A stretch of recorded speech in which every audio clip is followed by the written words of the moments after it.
Of excitement, people coming here, but inside here as well, exciting, growing and generating, particularly as the heads of state have started to arrive, and as we see them we will recognize them for you. Actually, Peter, the former Prime Minister of Ethiopia, Hailemariam Desalegn, has just been announced his entry there. If you turn around, you can see his vehicle there by the stage. And interesting thing about that, he delivered the Thabo Mbeki lecture last night, and the question, the topic really was around the national question, peace and democracy. Very interesting lecture that he gave, Peter, especially around the issue of what do we consider as nationality. He went then on to speak about a common goal, economic development, consciousness, but saying that it is not predicated on ethnicity, and that part of Africa's biggest problems and the reasons that we see conflicts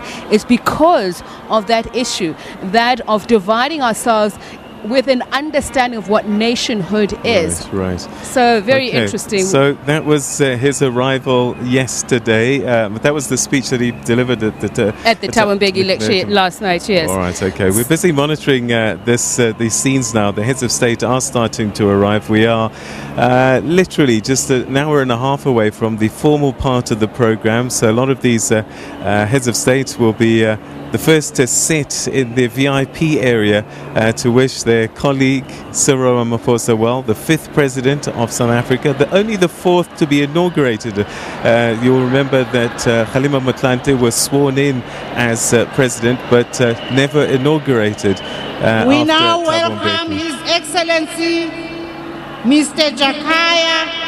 Okay, so that is the former Tanzanian President Jakaya Kikwete, who was recently here, Peter, to observe our 2019 presidential and national and provincial elections, and he was amongst the team of national and international observers who largely said that they were very satisfied with the credible process of the plebiscite. But one of the things that they did emphasize is there is a need, concerted effort to improve the standard of elections in general in Africa. And for talking about elections, I mean, Tanzania really has been hailed as one of those countries where they've always had a peaceful transition of power.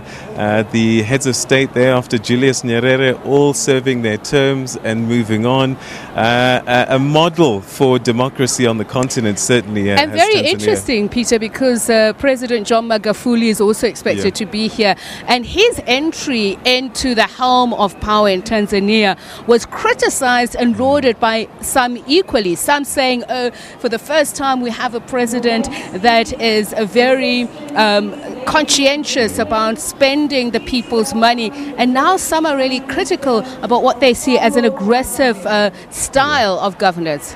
All right, I'm told we're just now seeing the entrance of the Deputy Prime Minister of Congo-Brazzaville, who's just alighted from his vehicle and is going to be making his way next to the other dignitaries representing their countries at this inauguration of President Ramaphosa. The neighbor of the Democratic Republic of Congo, and the DRC, Congo-Kinshasa, will be represented here by its head of state, and that is Felix Tshisekedi. Very interesting dynamics going on in the DRC at the moment. We've seen the return of some of the exiled political leaders who are taking up the position of the political landscape, which should have very interesting results, Peter, to see. Yeah, a country that's also recently had their own elections and a change of power. Joseph Kabila had been president for a long, long time, and there were fears that he wasn't going to ever let go. But it has happened, so a new era in the region.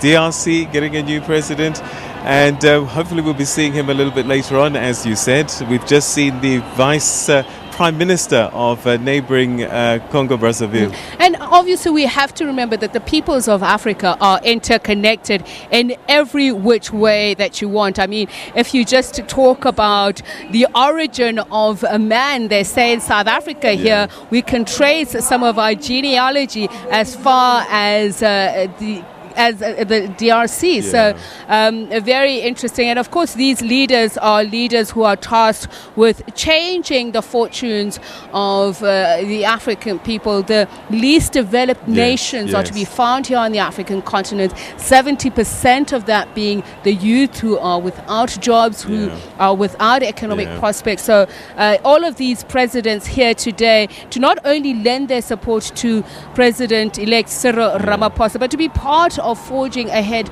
that agenda for the continent. So Venezuela represented now as a part of this big day. Venezuela, a country that's having a difficult period of its own at the moment. President Maduro couldn't make it, especially with things as difficult there as they are at home at the moment, but sending a representative from the country, the South American country, to be with us here this day. So Venezuela in the house, as it were. A very strategic country for South Africa as well. And South Africa has been especially the African National Congress, emphatic about the fact that what is happening in Venezuela is unacceptable, that it is a government that has been elected by the people. So also causing some tensions at an international level at the United Nations. So that will be an interesting dynamic for President Cyril Ramaphosa, how to balance those diplomatic relations. All right, so Deputy President of the Republic of Cuba, the first Vice President, coming in now to loud cheers here at the stadium. Again, we were talking about Cuba and its relationship with South Africa, a very special one for many, many years, particularly through these struggle years. And even now, many doctors being trained in Cuba, bringing back the skills that South Africa requires in the health sector, especially many of those being deployed, I've noticed, in the rural areas. And that has been the bedrock of really cementing those relations, Peter.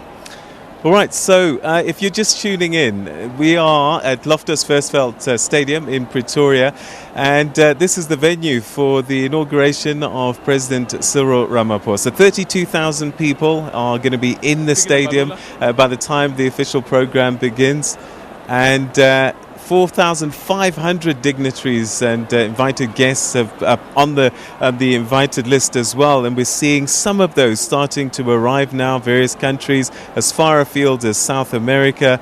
And also as part of this special coverage that we're bringing you from not just here but around the country, we also have reporters outside. Yes, Mzwandile Mbeje standing by with Figile Mbalula. Mzai?